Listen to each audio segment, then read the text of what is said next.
So Jared has been Asuka since day one, and Jensen was finding the Asuka last year. Excuse me? Jojo, now it's your turn. What condition do you use?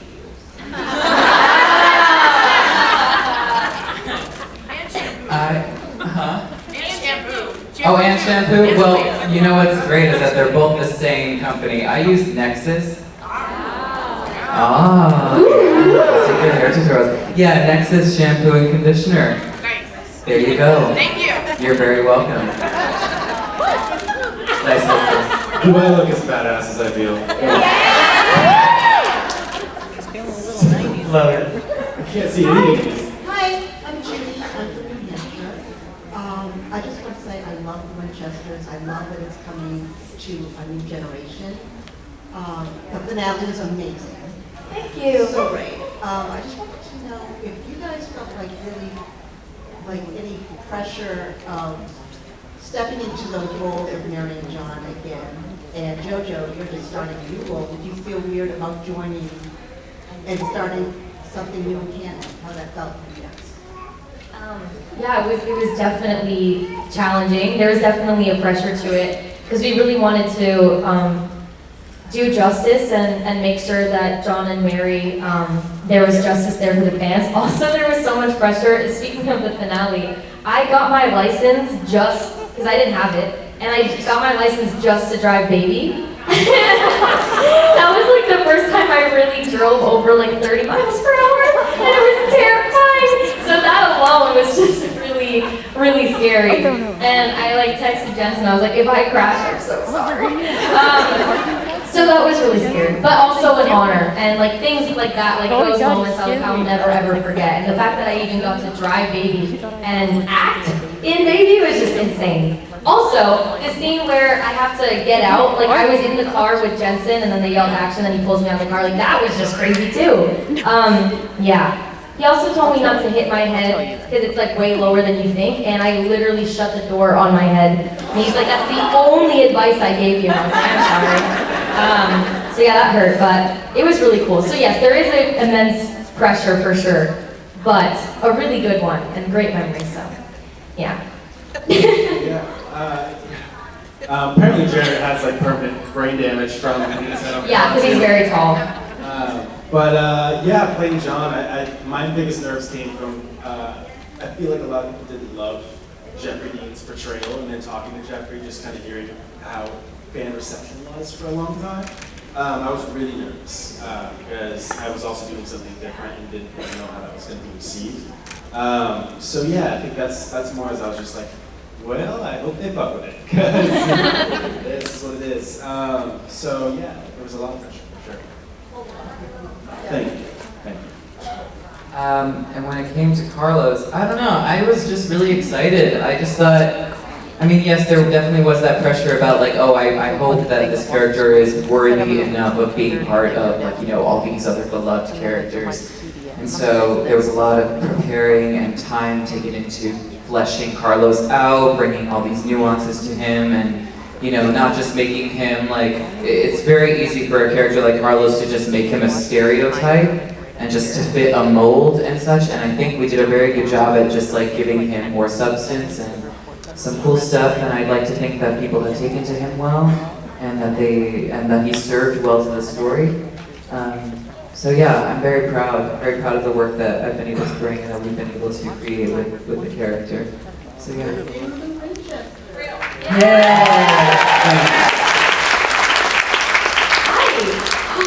Sick You wings. look incredible. Wow. I love it. It's beautiful. So, first off, Jojo, your portrayal made me cry because I was a queer woman who couldn't come out at the start for Supernatural, and seeing you so unapologetically yourself, I loved it, and that made me so happy. Thank you. Proud of you. You're amazing. Keep being you. Keep shining. Keep taking up that space. Thank you so much.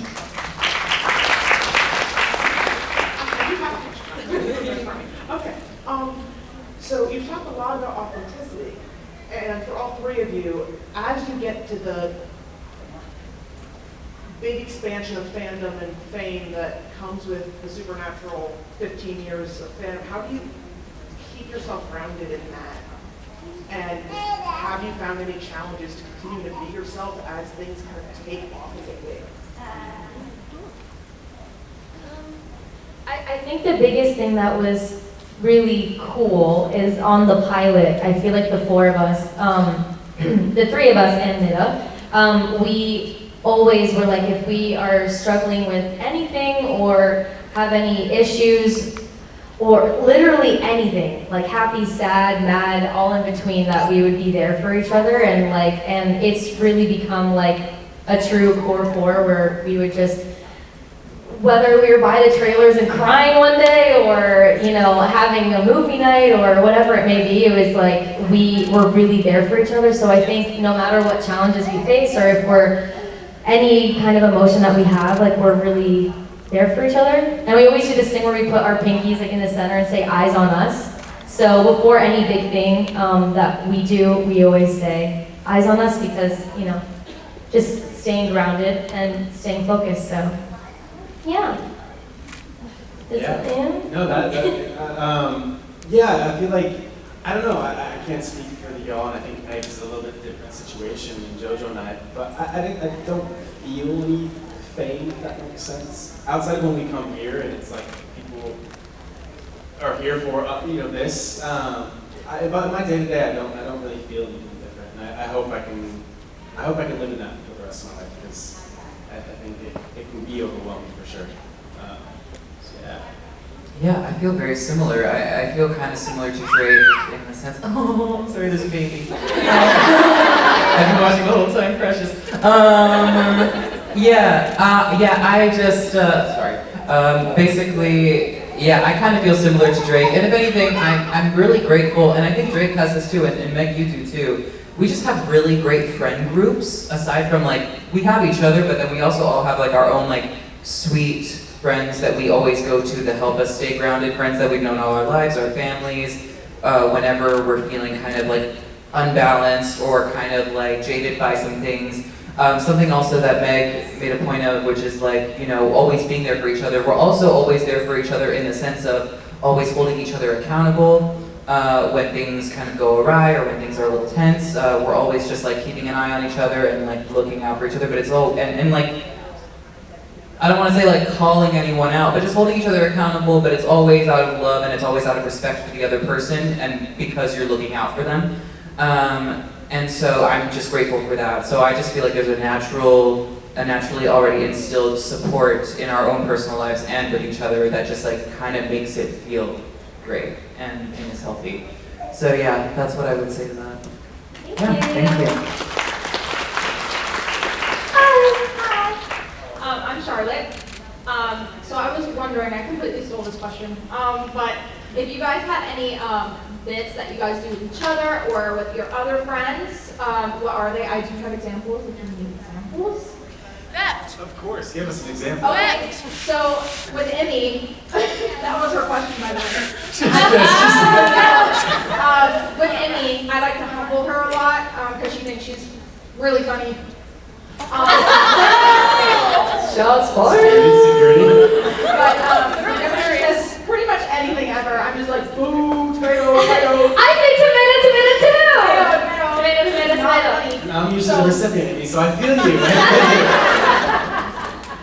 So what do you guys do? We actually were just talking to Spate backstage.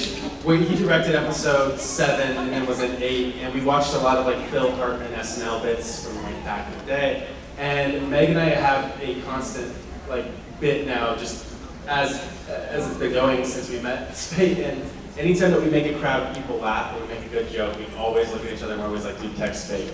Like I gotta text Spate. Like I gotta tell him. Because Drake actually did that. Like for like the rest of the show, anytime he made like the whole crew laugh, he would text Spade and be like, just killed. And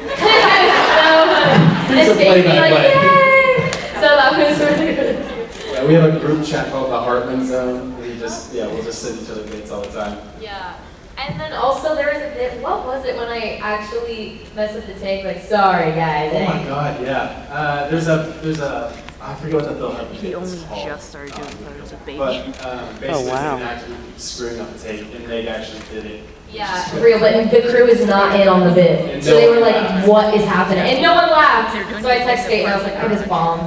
But yeah, that was Ooh, tomato, tomato. Nice to know he's wearing. I'm like, okay. What else to do? Every time there's a fan, Jojo and I do Beyonce. So. Oh yeah.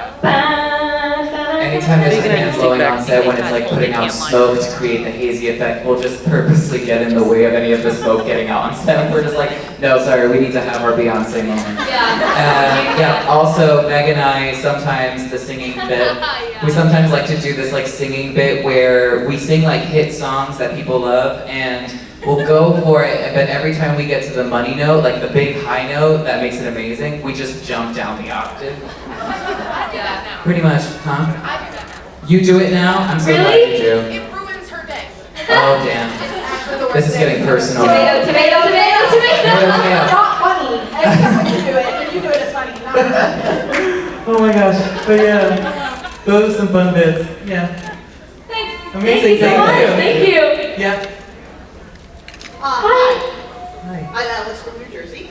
Hello. I was a little skeptical about the whole idea of the show when it was announced, but you guys completely won me over with the pilot, and everybody has really put in 110% to make it a truly amazing show that I fell in love with. Thank you. Having lived through the 70s, one of the things that strikes me is that the costumes are just dead on. What's your favorite costume piece that you've gotten to wear in the course of the show? I'm trying to think of which flannel. Which flannel jeans did I like best? The red one? The military outfit's fun, but I only ever wore that on days that it was like 105. Oh, wow. And it's 5 layers, and like they made sure it's like, Truly. it's legit, it's miserable. Someone say facts? What a weird shared experience. Yeah. I feel like the hippie costume was really fun. Like the big flowy dress and the cowboy boots because it was like 110 degrees and everyone was in layers and I was like, woo, aquarium. I'm trying to think. Oh, I like being a clown. That was interesting. You did? Maybe not. Maybe not. I did like it. I love that look. It was freaky when it you was fun. cried with the makeup. That was Well, scary. yeah, our hair lady is like definitely afraid of clowns to the point where it's like it's not a funny joke. Oh, it's wow. like a serious thing. So where like everyone had to like be aware of They had to have like in the hair and makeup trailer, they had to put up, when it came to the makeup side, they had to put up a divider in the trailer so that she would be on her side and everybody else would be on the other side so she couldn't see it. Yeah. So that was complicated to get your hair done. Yeah, it really was. I'm trying to think of my favorite outfit. I always liked when Mary wore like kind of black or gray. It just made me feel like very badass. So I think it was in like episode 11 when me and Millie are talking to Betty, and I'm literally like, this world's real, and I'm like wearing all black, and I just felt so cool. Oh, easily though, I just remember, easily my favorite was wearing the actual Vietnam like outfit when we were filming in episode 1. Yeah, we were filming in Vietnam, and that was definitely my favorite. Honestly, Carlos has a lot of great stuff. Yeah. I mean, honestly, well, here's the thing. I'm currently wearing the Carlos jeans. So we're wearing Carlos jeans. All things. These are probably my favorite jeans ever, and I literally like stole as many as I could when the season was over. And they are the best. I love them so much. So yeah, Carlos jeans, hands down. Yeah. Thank you. Thank you. Hi. Bye. I think you guys are all amazing, but my question is for Meg. In 2019, when you were performing at Epcot Disney World, your music was amazing, and I was just wondering if any new music is coming soon. Oh my God, thank you. Yes, hopefully this year. I've been working on music like all of these years, just like experimenting and stuff. So yeah, hopefully I'll have stuff released this year. And I'm really, really excited. No, it's okay. Yeah, and I'm really excited. So thank you so much. I really appreciate that. You guys are awesome. Thank you. You're awesome. Thank you. Hi, my name's Michelle, Hi. and I'm from Maine, and I drove down here with my friend. But Carlos, well, two things. Thomas, I wanted to say to you that I'm so happy that you're so open. My child is non-binary and bi. She's very confident, but still, I just love seeing more and more real world, you know, and that's really happy. Thanks so much. And my question for like three of you, although I think Joy, have you guys ever seen all of Supernatural? Like, how much did you know of Supernatural? Like, had you watched it at all? Or did you start watching the show? I haven't finished still. I've seen the end. But I saw up through season 12. So I haven't seen season 13 or 14, but I've seen a lot of 13. Yeah. Oh, is that? Yeah. That's the question? Sorry, that is the question, yeah. Yeah, so did you guys? Yeah. Did you? Yeah, it was really cool. Like, what's really awesome is that for Winchesters, like a bunch of Supernatural fans were like, if you want to watch the Winchesters, here are all the episodes you should watch, like for preparing yourself. And I was like, don't mind if I do. So that's what I did. And like very like Mary heavy episodes. There was one episode that Drake showed me where Dean and Mary, like when she's older, they are like connecting their brains, and he basically tells her everything that she did wrong, and it was, I was sobbing, and I was like, wow, this is a lot. So that was really, I was like, damn. Yeah, pretty similar to Meg. It was that, like, I just went off of, like, because the fan base just has so many resources and because everyone is so dedicated and knows their stuff, like, a lot of things, like, I just received from fans and a lot of episodes to look into. I did find that one episode that everyone talks about, which is when Jared's on the phone and he's just like, got it, great, thanks Carlos, done. That's the extent of what my character existed in Supernatural. And I was hunting that episode down forever and ever, and it was just fantastic when I was able to find it. But, oh my gosh, no, so many great episodes. One of my favorite episodes that I loved so much. I mean, Scooby-Doo is definitely one of those that come to that one. And I also love the Groundhog Day episode. That was another great one as well. Just fun, creative things. Also, when you just take, like, elements from other sorts of, like, films and things and combined it, and like when there was that collaboration sort of happening. And I love how we also kind of brought that into our show when it came to bringing Supernatural characters back, which was epic and insane. So that's what I did as well. It was also wild when I was younger. I was like a Tumblr girly, and I would be on Tumblr all the time, and the amount of Supernatural gifs I saw, but had no, like I didn't know like the correlate, like the one of Dean going like I use that all the time, and I just like, it was so funny. Like I was in Supernatural Tumblr, and I was just scrolling all the time. And now there's so much context for all of those gifts and memes, so it's pretty cool. Thank you. Thank you. I'm gonna try to get her to watch Baby next. That's the goal. That's his favorite It's my favorite episode. episode. And Robbie wrote it. Yeah, right? Robbie, yeah. Hi. Hi. So since the world of the Winchesters is set in an alternate universe from the world of Supernatural, if your characters could be in a third different world, still Supernatural related, what would you change about your characters? Well, John will probably be a good father. Hope. In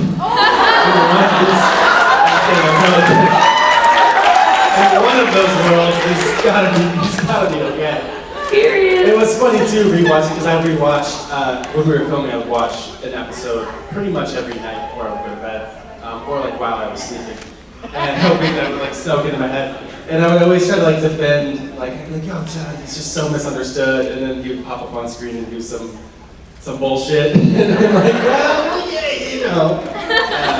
It got really hard to defend there towards season 2. Yeah. Yeah, I don't know. I think it'd be cool to.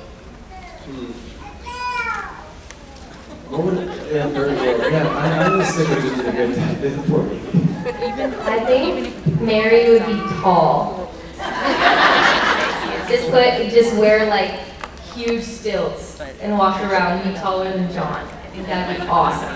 I also love your shirt, by the way. It's so great. That's how I feel about adulting too. Yeah, my shirt says adulting, 1 out of 5 stars, would not recommend. Yeah.